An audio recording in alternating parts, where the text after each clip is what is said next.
Hey, this is Madeline Sklar. And Suze Cooper, and you're listening to All Things Audio. Let's start with the big news from Spaces, Madeline. Yes, big news. If you don't already know this, you can now listen to the playback, these replays, on desktop. Finally, we can finally listen. Suze, I've been wanting this for so long. This is so important to me because I don't do mobile a lot. I mean, I do mobile, but I mean, I'm mostly during the day sitting at my desk. I have a nice big iMac, and I like just being on desktop. And it's so frustrating that we cannot replay unless we're on mobile. And so what a great feature, because now I can listen while I'm doing something else, just like a podcast. And not only that, they've actually gone a step further that when you're doing the playback, you can adjust the speed of the audio, which I'm so thrilled that they did that right from the start. Yeah, that's a stroke of genius, isn't it? Allowing us to be able to kind of scrub through the audio and find perhaps sections that we'd quite like to listen to and sort of really hone in on. I love the fact that this is now available on desktop. As you say, Madeline, it kind of really does broaden it out once again to the people that can listen to those replays and just different places that people will be able to listen. I think the captioning and everything being included in it is really great as well. I listened to one earlier, and actually the sound quality is awesome too. So I think there's nothing not to like about this new feature with desktop, and I'm really glad it's here, as you say. I agree. And in the Nest, and also we'll have it in the show notes for the podcast version, I made a little video. I did a screen share of me playing back Twitter Spaces. They had their, community Q&A several days ago. I couldn't make it. So I can listen to the playback on desktop. And I wanted to do a screen share so you guys could see it in action. The captioning in real time is phenomenal. Even if I speed it up, like at one point I was listening at 1.5 and it just kept up fine with the captioning. And I was so impressed. And you're right, the quality of the audio is really good. Yeah, I mean, it sounded great even through the kind of rubbishy laptop speakers that I've got. So I was impressed that there's certainly no kind of quality difference in terms of what we might expect from Spaces, as it were. So yeah, a really great feature, means more people can listen. I love the fact it's got the captions there. We're not hanging around waiting for a kind of more rounded experience from it really in any way. Certainly replays itself, there is still different elements that perhaps we'd like to see both on mobile and on desktop, whether that's kind of bookmarked areas so you can sort of chapter out your audio for people that might listen back to it later, or kind of better navigation. As you say, we can obviously scrub through the audio on desktop, but perhaps better navigation on mobile might be necessary. There's lots they could do with it, but in terms of where they're starting with it, having the captions there, all that good stuff, I think it's a really good start. Yeah, definitely. So that's like the big news of the day is, we can now listen to the replay on desktop. So rejoice in that. It feels so much like listening to podcasts, how we can listen on our desktop while we're doing something else, just have another tab open for that, and being able to adjust the speed of it. I was not, that to me was, I thought that would be second, like they would do that later. I was quite surprised that that's available now. We're going to be talking about some new emoji updates. I haven't seen this yet, so I think you'll have to do the explaining because I've yet to see it. So we covered this a few weeks ago, and it was actually off the back of something that Hoseline had noticed, and it was one of those eagle-eyed moments where I think we were in a Twitter-hosted space, and Hoseline actually noticed that one of the Twitter employees gave a round of applause with the emoji, and he totally called them out on it and went, "Oh, that's a different emoji." I think it was Danny, wasn't it, over on Mouthwash we were listening to. And he said, how come you can do the clapping and give the round of applause and we can't? And there was a bit of a sort of, well, maybe this might be on the cards and it might be coming to everybody soon. And there was kind of bits going around. There was a bit of reverse engineering going on from those clever people that do that stuff. And it was thought that potentially we might get a nice clapping emoji and maybe some different coloured hearts. Legion actually tweeted out about it and shared a few kind of screenshots and different things. And then it now seems like this isn't happening. So we've gone from kind of thinking that perhaps this is something that they're working on and they're going to roll it out, to no, it looks like they've changed their mind and actually what was available in an alpha version on Android now isn't. And no, we're not getting new emojis for Christmas, everyone. That's just how it is. So, yeah, I mean, I was quite excited about having the new emojis. I like the idea of having the applause. I think that is a really good idea. Anyone who's listened to All Things Audio for a while will know that one of my things I would love to see is that hosts could potentially choose their own 5 emojis, 4 emojis, whatever, that their listeners could use within their own space. I think that would be a really awesome thing to be able to do and to kind of provide for the community that you build within a space. But yeah, just to have a bit more variation. I feel like the clapping and the heart are sort of basic level, yeah, let's get those in. But for whatever reason, it looks like we're not getting them just yet. But hopefully soon. And I love that in these screenshots that they're looking at giving us that ability to change the color of the hearts, different heart colors. I love that. That'll once this rolls out, that's going to be great. And I've been pushing for a long time with them to give us the heart emoji in there. So I'm glad that that's something they're considering. I think, that the heart one seems like a kind of neat one to include in the lineup. I get why they might not want, us to have access to all the emojis. There's an awful lot of scope for abuse there. There's various emojis that perhaps you might not want to see constantly, and you don't want anybody kind of continually pushing on a negative emoji and just filling your space with bad vibes, do you? Let's face it. So I get that there are some that they're probably not going to want you to access and to use. But I think, the heart, the clapping hands, the ones that they've got are great. But at times I do want to give someone a round of applause and say, yeah, I agree with you. And for me, the sort of peace sign and the wave don't quite say, yeah, I get you. I want that. Yeah, I agree. It's not, they're not the emojis I would choose to show that emotion. So I guess they're, weighing that up, and different people will be different, won't they? So there we go. Yeah, most definitely. Also, we've got news about a feature alert. I'm going to share this up so we can talk about it because it's very interesting. That came from Jocelyn about the nestled replay. Yeah, so basically this is around the replays, and me and Jocelyn realised late last week that we're not actually seeing the same experience when we play a replay back on mobile. There's potentially an explanation for that. I'm on iOS and Jocelyn was on Android. We were actually chatting about it. It was in the bugging out space that Jocelyn co-hosts with Quinn from Twitter on a Friday. And I was listening in, and he was talking about how when he plays back a replay of a space that he'd been in, he could still see everything in the nest appearing in time as it should have done as it went along. And basically could still interact with those pieces within the nest. So, but when I went back to look at a replay, I couldn't see the nest. I could hear the audio and I could hear the replay fine, but I couldn't see the nest. So, maybe when we open up for requests later, if Jocelyn, if you're still around, then do come up and kind of chat more about it. But it's interesting to know whether or not this is something, again, that is a beta feature that is being rolled out, that potentially they're going to give us that full experience within the replay so that you can still access all of that content that's being put up by hosts and co-hosts, speakers during the space. Or kind of why that difference might be at the moment. But yeah, it's interesting to see. And certainly if that content can live on beyond the space and within the replay, then I think that is generally what people would want. I mean, Madeline, it's no mean feat collecting together all of the links for All Things Audio. And that's right, but I do it. Amazing job with the nest. Yep. I mean, I sit here and bookmark everything ahead of time that we're going to talk about. So I'm ready to queue it up in the nest in real time as we do this. And then before we start, I take all of those tweets and create a Twitter moment, which is going to tweet out of my account in about 30 minutes. I do about 45 minutes into this.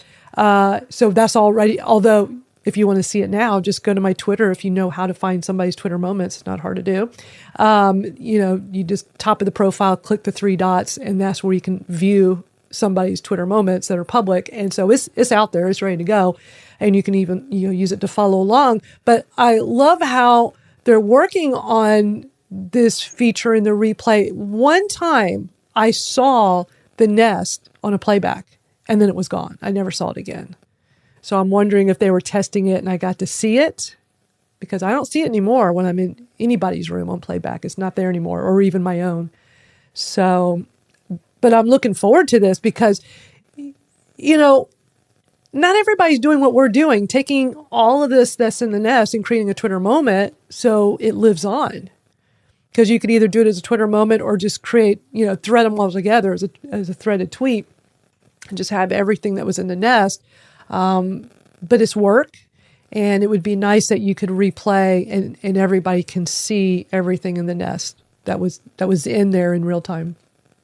Yeah, I just think it makes for a more rounded experience for the listener. And as you say, all of that work that's gone into it for the host, it's, important that kind of can live on as part of that replay experience, I think. So, yeah. And I wondered whether or not I couldn't see the nest because I hadn't been in that space at the time, and whether or not Hoseline could see it because he had been in that space at the time, was watching a replay.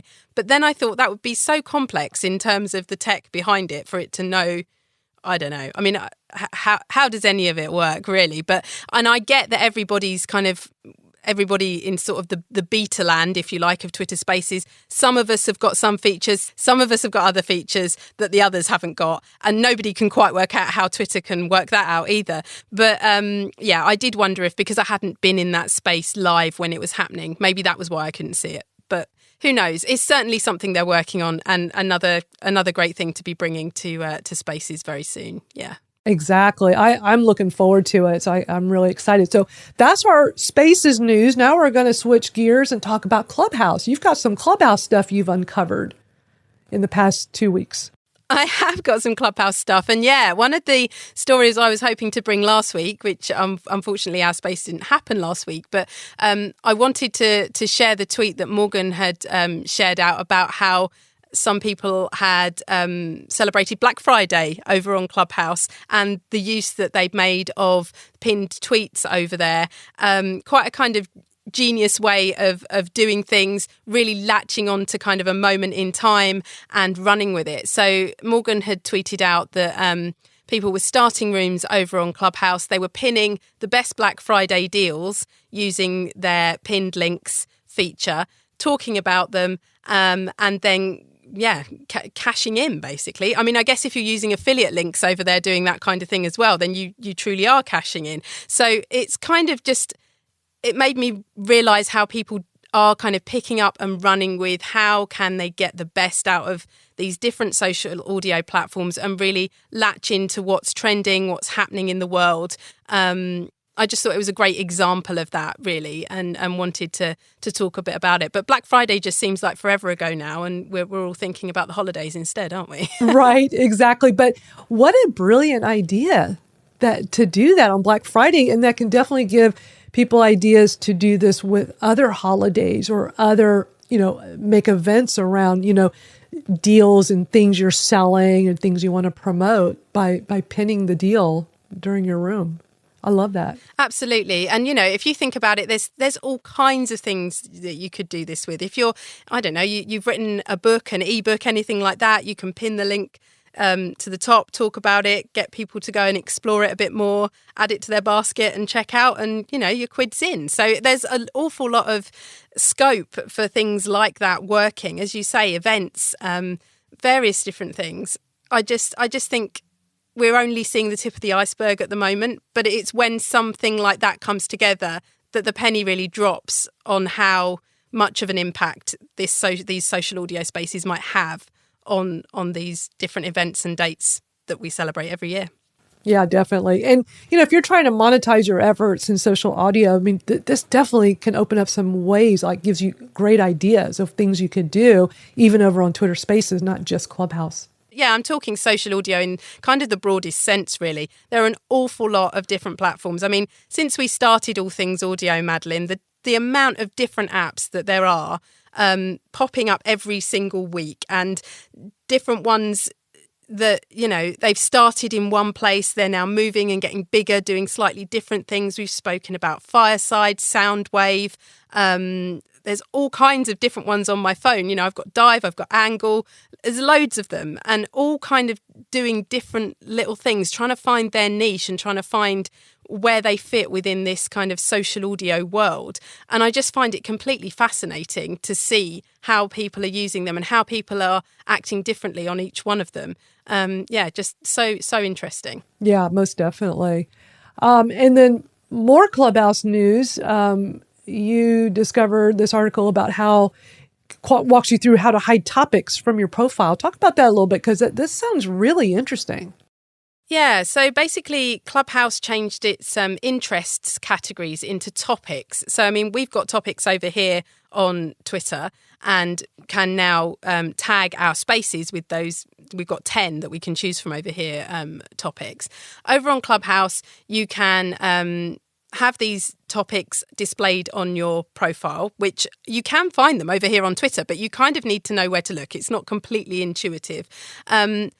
Basically, over on Clubhouse, they're saying now that if you don't want everybody to see what topics it is that you're interested in, you don't have to display that on your profile, and you can actually remove that and just hide it from view. So I believe this kind of feeds into the algorithm potentially of what you're going to see presented to you in the hallway and discoverability. So you've kind of said, yeah, I like these topics. I like art and tech and finance. And so you'll see those rooms that are around those topics. But if you don't necessarily want everybody else on Clubhouse to know that that's what you're interested in, then you can just quite easily go along and click a little icon which turns a little eye into an eye with a line through it, which hides it from public view. So yeah, it's another way, Clubhouse kind of really thinking there about what people may and may not want others to see. Exactly. I like that a lot. And then we got a couple of interesting articles and tweets kind of talking about like how Clubhouse is doing. They've kind of been up and down a little bit. They were up real high, then their downloads went down. And, are they going to make a comeback for next year?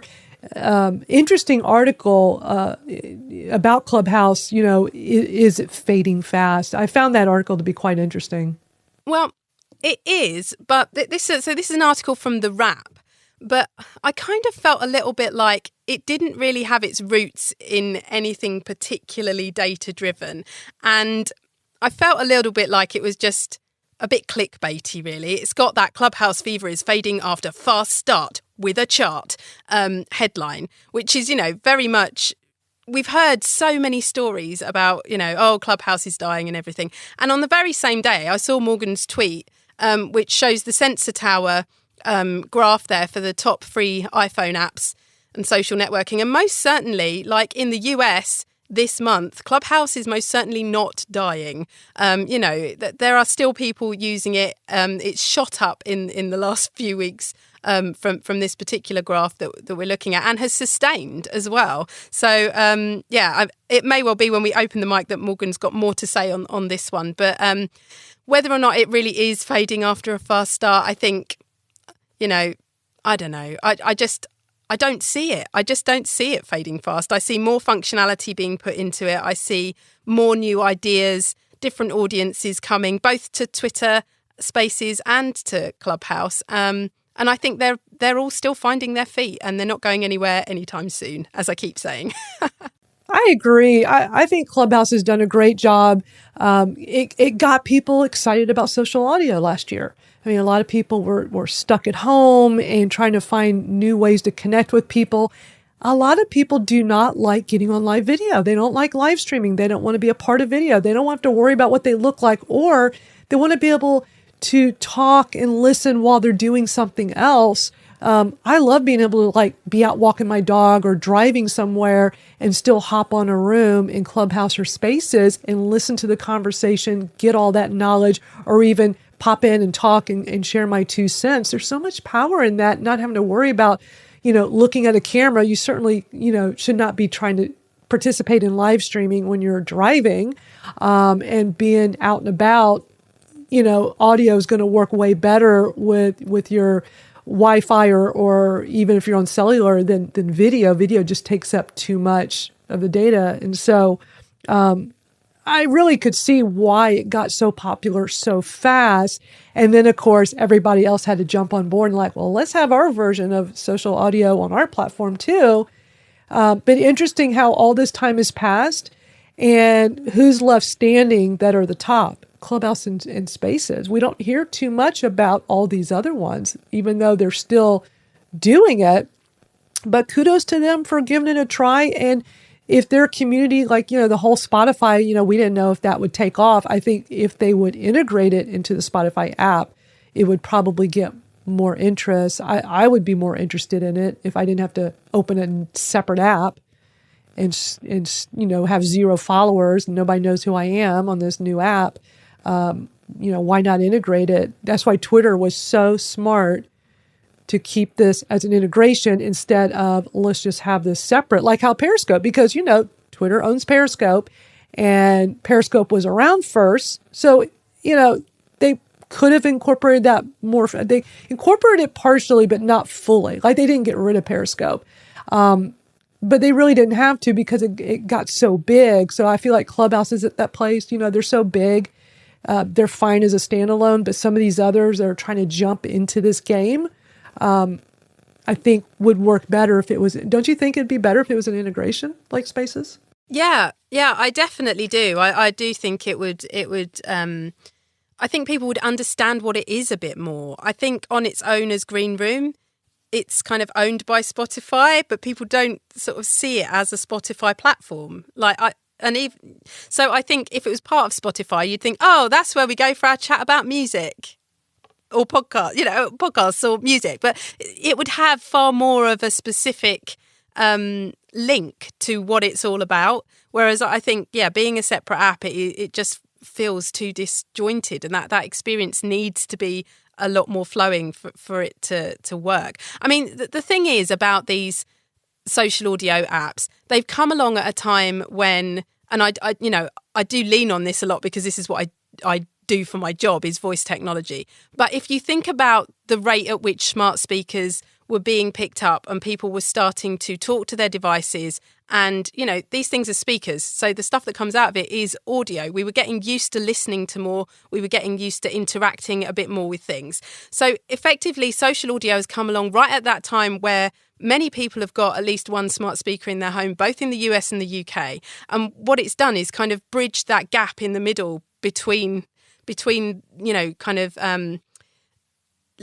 just listening to the audio and actually being interactive with the device, and out comes social audio on these platforms. So I feel like it was a moment that was about to happen because we were all starting to understand that we could talk to devices. Now we can talk to each other through our devices, and it kind of broadens itself out. And for me, it is a wider piece of that growth of kind of voice in general. And I feel like that's helped to kind of fuel it and push it forward, really.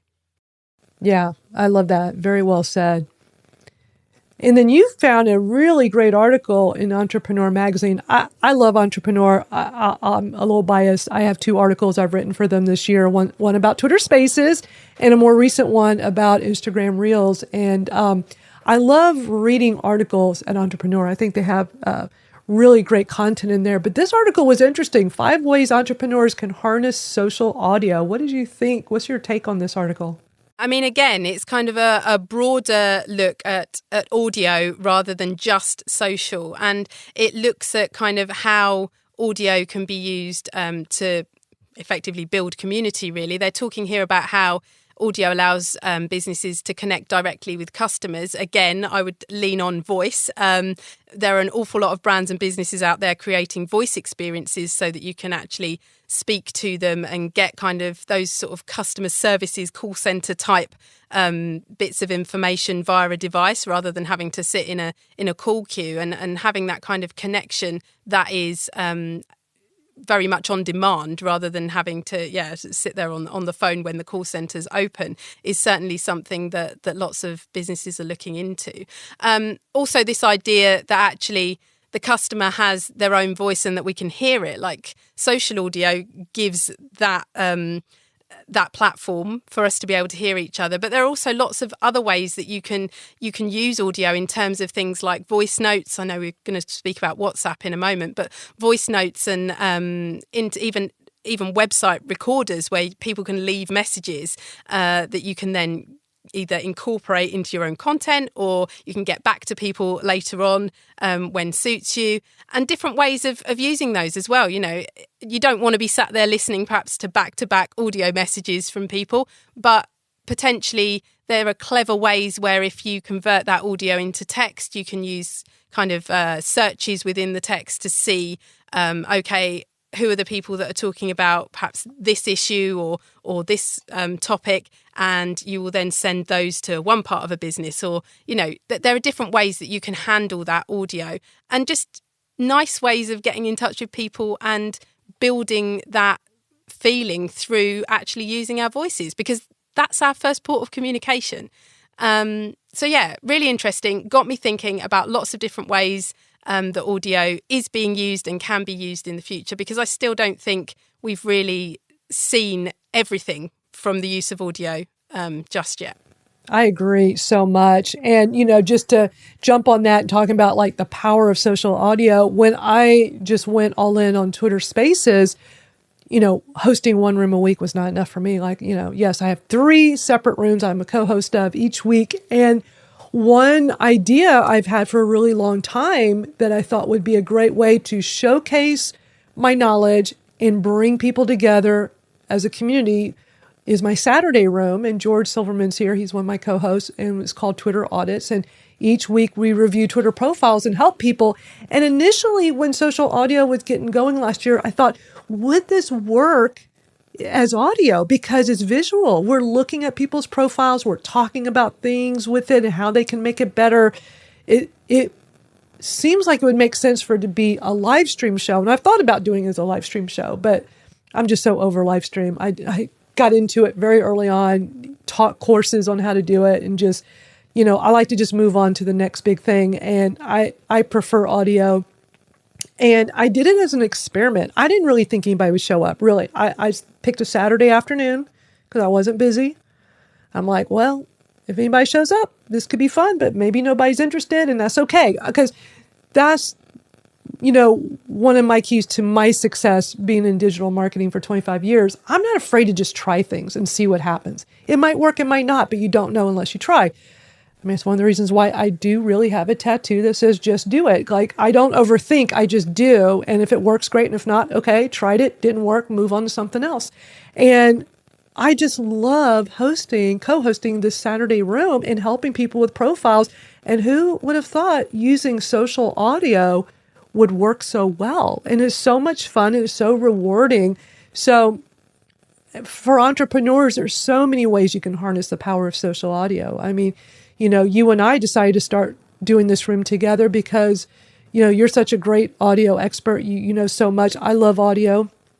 I've been podcasting since 2013. I just love everything about audio, and thought this could be a really fun and interesting way for us to share our knowledge and bring people together and invite people to come speak and share their 2 cents each week. And, you know, it's like endless what you could do with social audio, don't you think? There's still so much to learn as to how audio can be used for entrepreneurs and businesses, both, you know, small businesses and really big brands as well. You know, there's still very few big brands really dipping their toe in the water of social audio as yet, and unless they're kind of real partnered big experiences, if you like.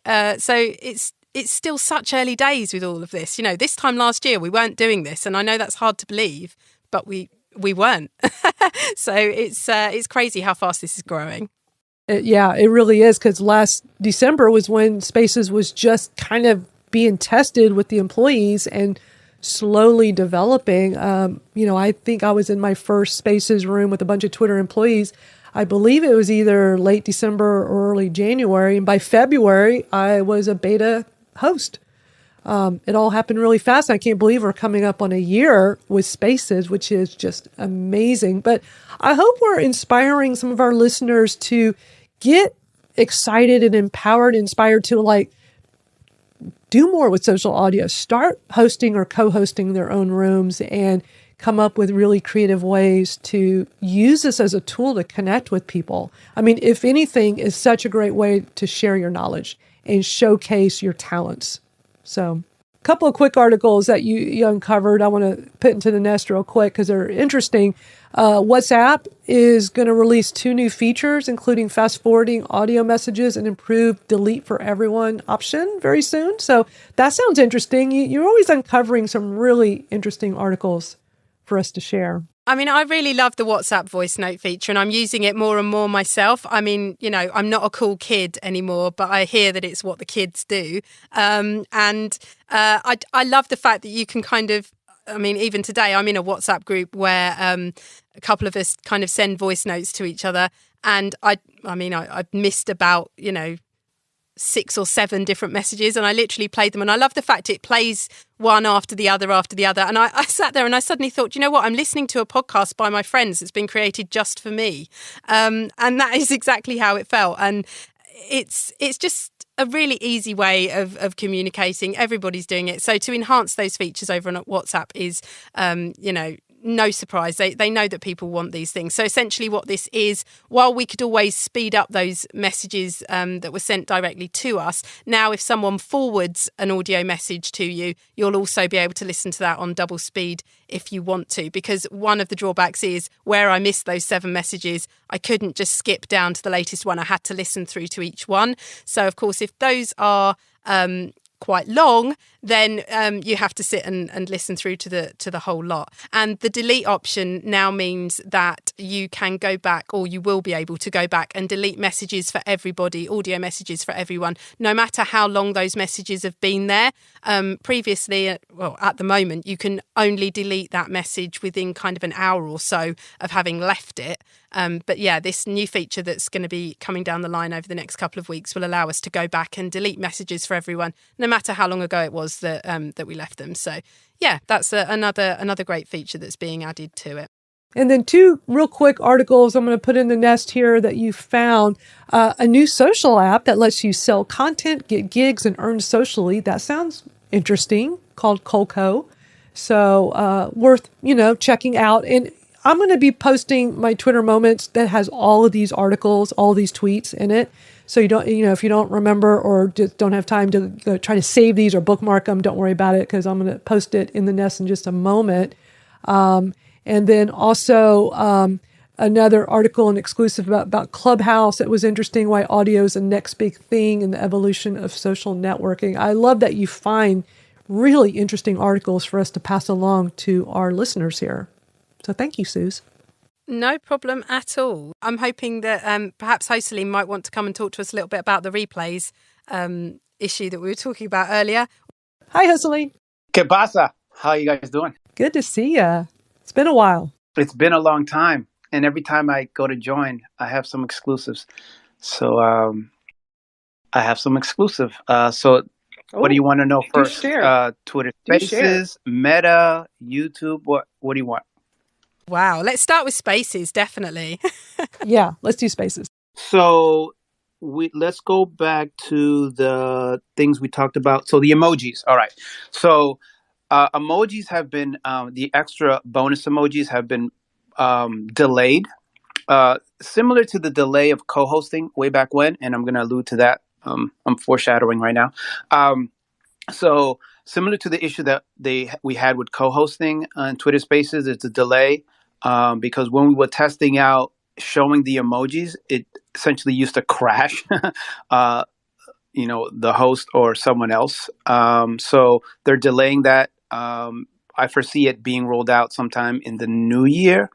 There's only about 2 releases left. We're looking at, there was a release this week that was 8.93.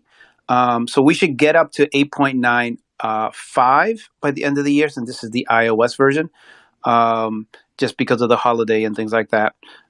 So yeah, I foresee it maybe later on if they fix the bug, most likely the new year, with the new emojis. And it's the 6 shades of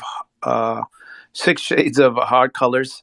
And I think you've already posted that.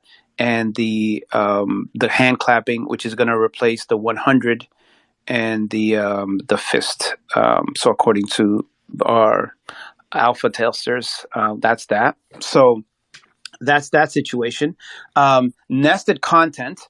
All right. So the way that nested content currently works now is right now, because this is a recording, if I post something and I listen to the replay, I could only see my own nested content. So you both, when you listen to this or replay this particular, you both should be able to see the tweets that you pinned to the link. Because I think you did most of the posting here. You should be able to see all your pinned tweets. Here's the interesting thing about that. You see them all at once. You don't see them according to the timeline or when you posted them. So when you go in, you're going to see them all appear at the same time. So if, Suze, you posted something, you should be able to see it, but you see it when you come up as a speaker. But because you came up as a speaker or as a co-host right away, you should see it right away. So that's the way it works as of right now.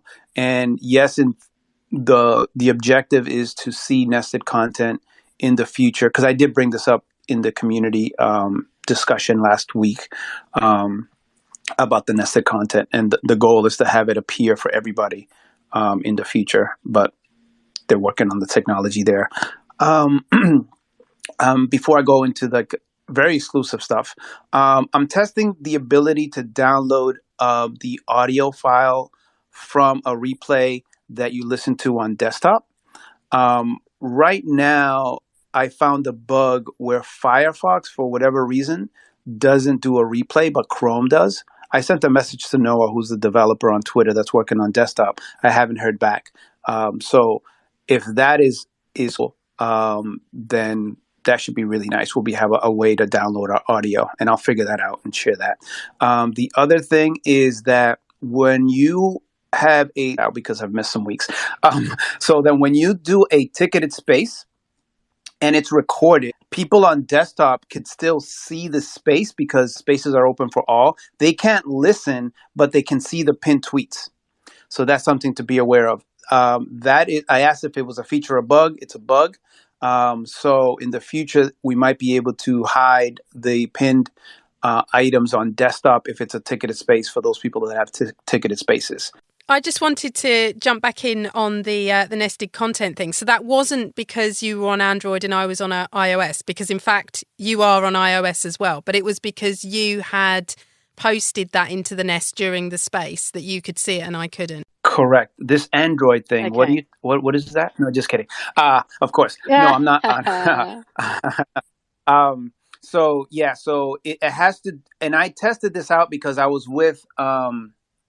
And I remember seeing it a long time ago, but I thought my mind was playing tricks on me. I was able to see nested content, and then I'm like, why can't I see it anymore? And it was because of you only see your own nested content. By the way, I actually went back to an old recording that was older than 30 days.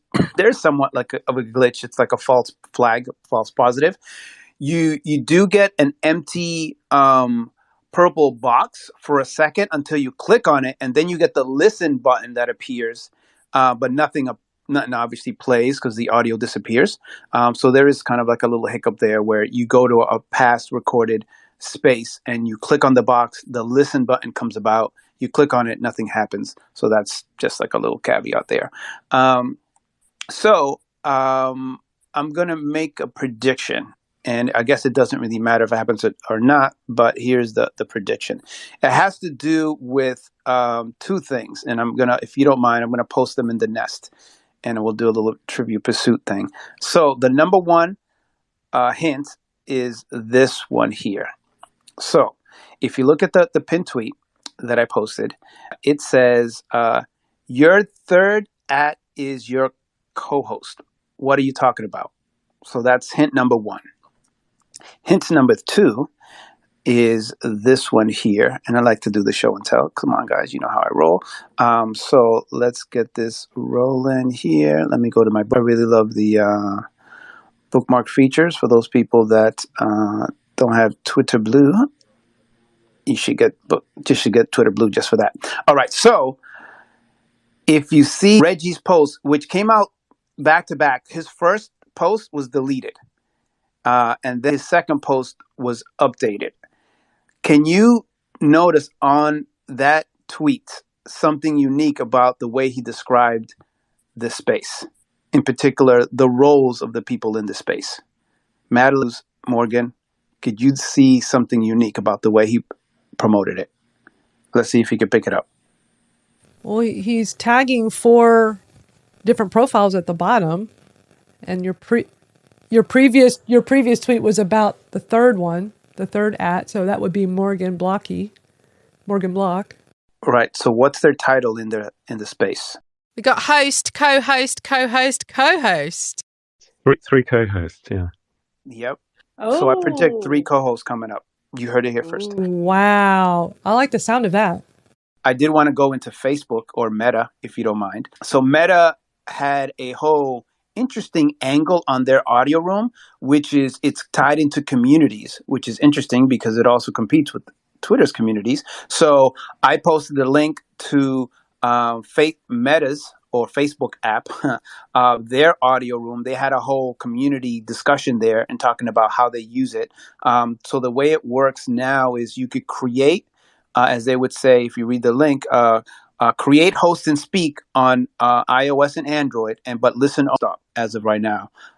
So I did listen to it. It was pretty much a bunch of community organizers of Facebook in the Meta world talking about pretty much the stuff that we've been talking about for the last 6 months or so. Is how do you do a space? How do you do an audio space? Questions, all those types of things. So it's an interesting perspective that they just had this community meeting. I think it was like yesterday or so. But the replay is available. You can't download replays, but you can listen to them. And one benefit is that the replays last forever because it is a Facebook post. I guess until you delete it as a physical post.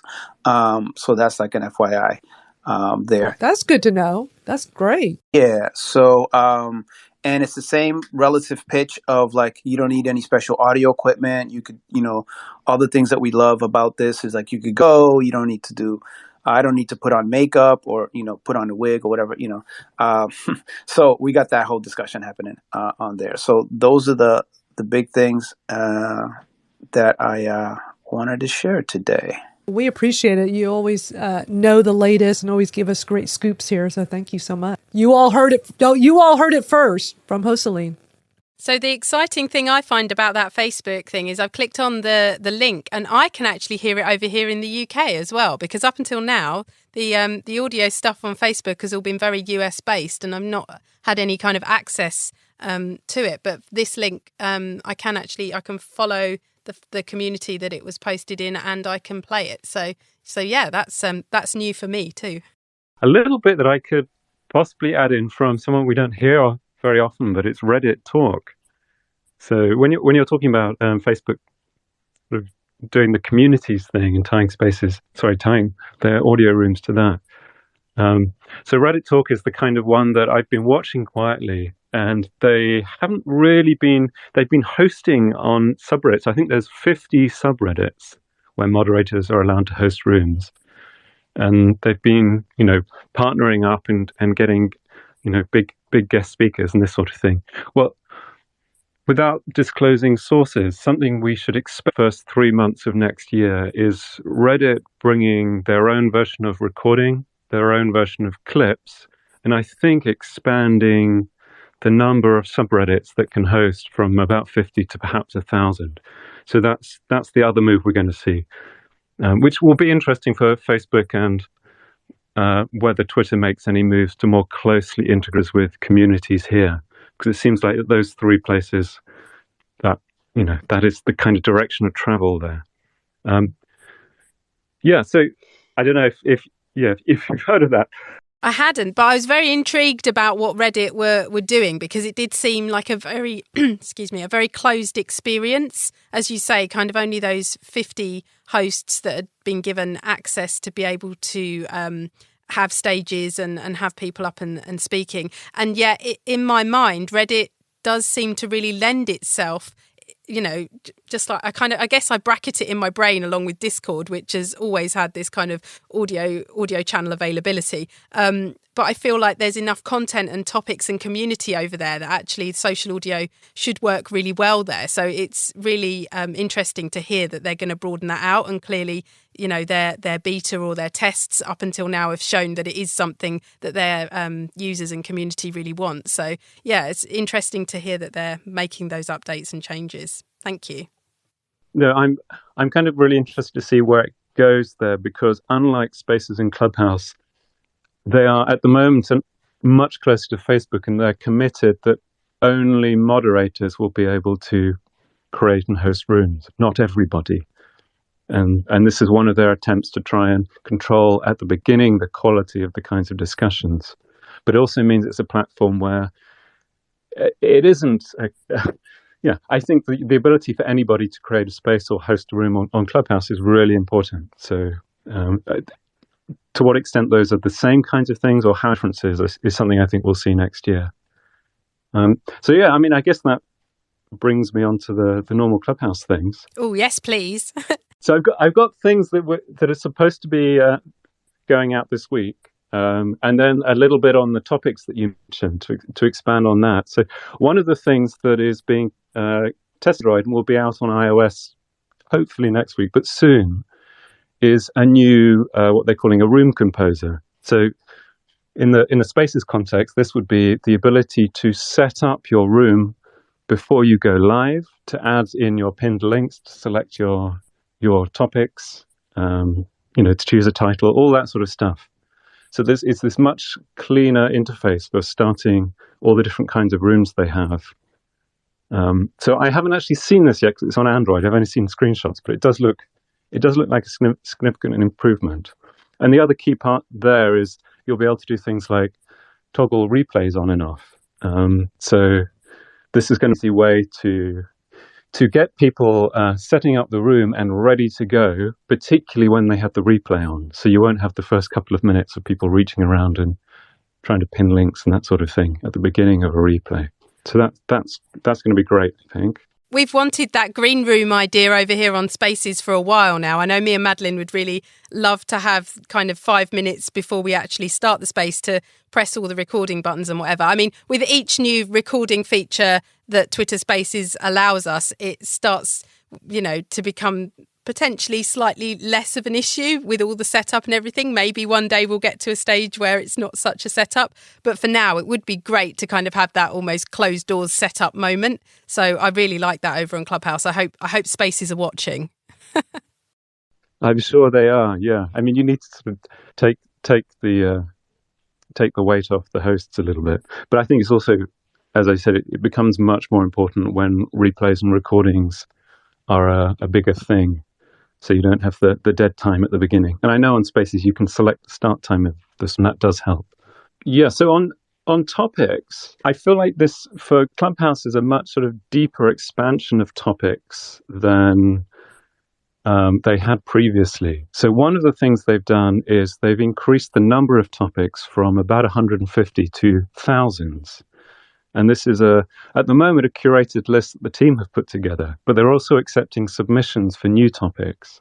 And the ultimate goal is to get to the place where topics are user generated. And this may be that it'll live alongside a set that the team also curate, but it'll move towards a kind of hashtag model.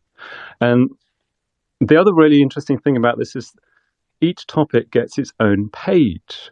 So if you see a topic tag anywhere on Clubhouse, and these can live on clubs, on your profile or on the room, you can tap that topic and you will see, it's kind of like a search result list, but you'll see a special page for just that topic, which will show you people who are interested in it, rooms that are currently live or recordings of rooms, and clubs that host things around those topics.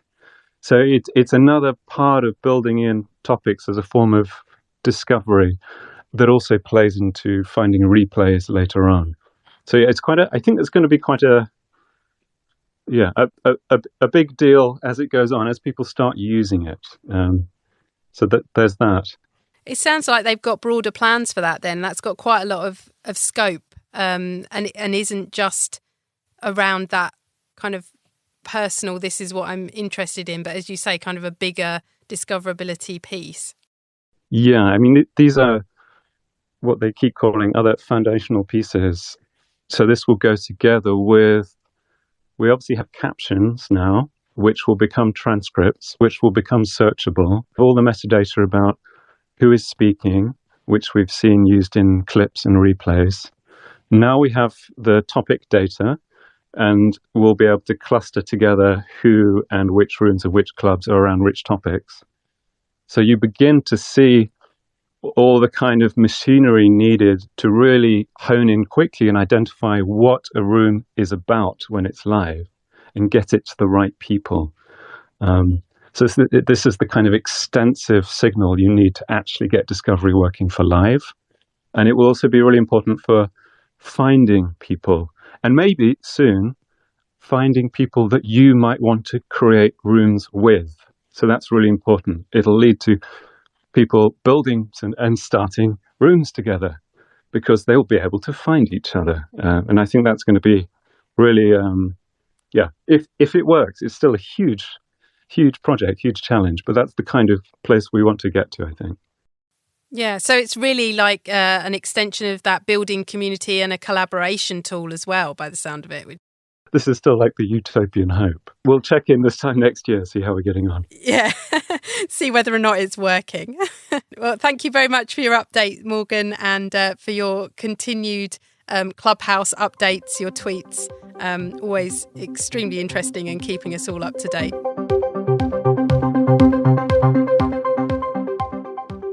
Thank you to all of our speakers who came on and shared so much great stuff.